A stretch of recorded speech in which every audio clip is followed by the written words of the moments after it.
Ya, selain gambar rekaman CCTV di Hotel Ambacang, kami juga memiliki rekaman detik-detik saat gempa mengguncang Bandara Minangkabau, yaitu sebuah bandara internasional di Padang. Dan untuk mengetahui gambar terbaru tersebut, kita langsung menuju ke Kota Padang. Di sana sudah ada reporter TV One Tina Talisa. Ya, Tina, bisakah Anda menunjukkan atau menceritakan kepada kami sebuah gambar katanya ketika direkam sesaat setelah terjadi gempa di Minangkabau International Airport, Tina?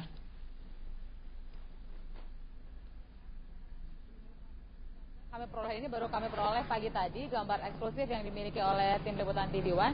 Ini adalah CCTV di 4 titik yang ada di bandara, bukan hanya setelah tetapi sebelum, artinya menjelang gempa terjadi, kemudian saat gempa terjadi, dan saat gempa terjadi ini hanya bisa merekam sepanjang 17 detik karena kemudian goncangannya membuat kamera terhenti, kemudian baru bisa terlihat lagi di menit 17.22 pada hari Rabu petang. Tapi sebelum saya memperlihatkan kepada Anda pemirsa mengenai bagaimana rekaman yang terlihat di CCTV atau closed circuit television di Bandara Minangkabau, saya akan menggambarkan dulu bagaimana aktivitas yang berlangsung di Hotel Ambacang.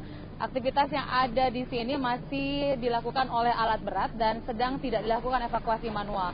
Kemarin hingga malam tadi ada 5 orang jenazah yang dikeluarkan dari Hotel Ambacang, tetapi di hari ini sejak pagi tadi belum ada jenazah yang berhasil dikeluarkan dari Hotel Ambacang.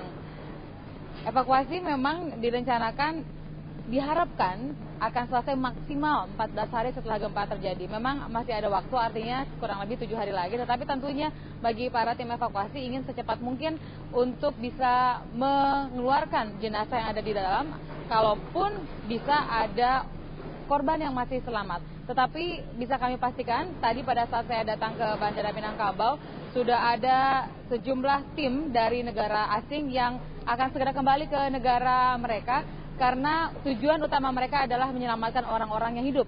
Sementara itu tim dari Swiss misalnya, dari Jerman juga menyatakan mereka sudah mengunjungi sejumlah lokasi, dari Swiss 12 lokasi, dan mereka tidak menemukan satupun orang yang selamat, termasuk di Hotel Ambacang ini. Itu adalah kondisi terakhir yang dapat kami sampaikan di Hotel Ambacang, dan evakuasi memang ditujukan untuk menembus dinding ke arah ruang pertemuan, sehingga disitulah kemudian diduga banyak orang. Karena kembali kami sampaikan bahwa karena konstruksi bangunan tidak stabil, berubah menjadi miring dari awalnya datar, maka ada kemungkinan ada satu titik yang menjadi tempat berkumpulnya korban jika memang korban berlarian ke arah yang sama.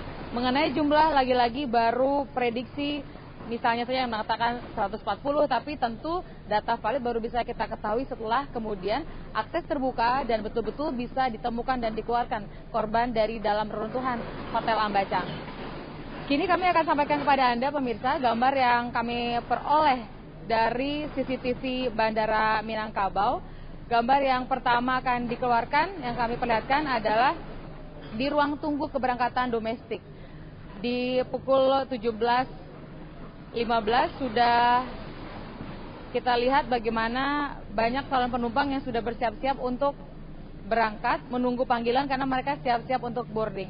Ini adalah suasana di ruang tunggu yang tentu kemudian setelah terjadi gempa dengan kekuatan 7,6 skala Richter, mereka langsung berhamburan keluar.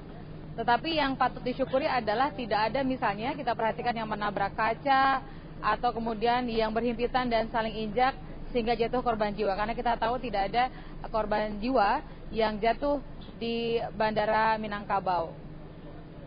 Memang ada yang terluka kabarnya, tetapi karena dia menabrak dinding, tapi tidak ada korban jiwa, artinya tidak ada yang hilang nyawanya karena gempa yang terjadi di Bandara Minangkabau. Kemudian yang berikutnya adalah gambar di bagasi kedatangan internasional. Di situ memang tidak terlalu ramai karena di jam tersebut menurut pengelola dari Angkasa Pura memang tidak banyak kedatangan dari internasional. Lalu gambar berikutnya yang kami perlihatkan adalah gambar di pintu keluar domestik. Pintu keluar domestik, kemudian juga ada di area check-in. Area check-in ini adalah gabungan antara domestik dan internasional. Kalau Anda melihat gambar berubah-ubah karena memang titik kamera ini secara otomatis selalu mengubah-ubah gambar yang ditangkap. Ada gambar yang di lobi atau di selasar, kemudian berubah ke area parkir. Nah, itulah yang direkam dalam CCTV atau closed circuit television di Bandara Internasional Minangkabau. Sekali lagi, gambar ini hanya bisa merekam hingga 17 detik setelah gempa terjadi karena goncangan yang terjadi menyebabkan kamera kemudian terhenti beroperasi dan baru berfungsi kembali di pukul 17.22. Di pukul 17.22 Anda bisa melihat bagaimana orang masih ada yang panik, petugas pun ada yang berupaya untuk kembali masuk ke area-area kerja mereka untuk mengaktifkan kembali kegiatan di Bandara Internasional Minangkabau.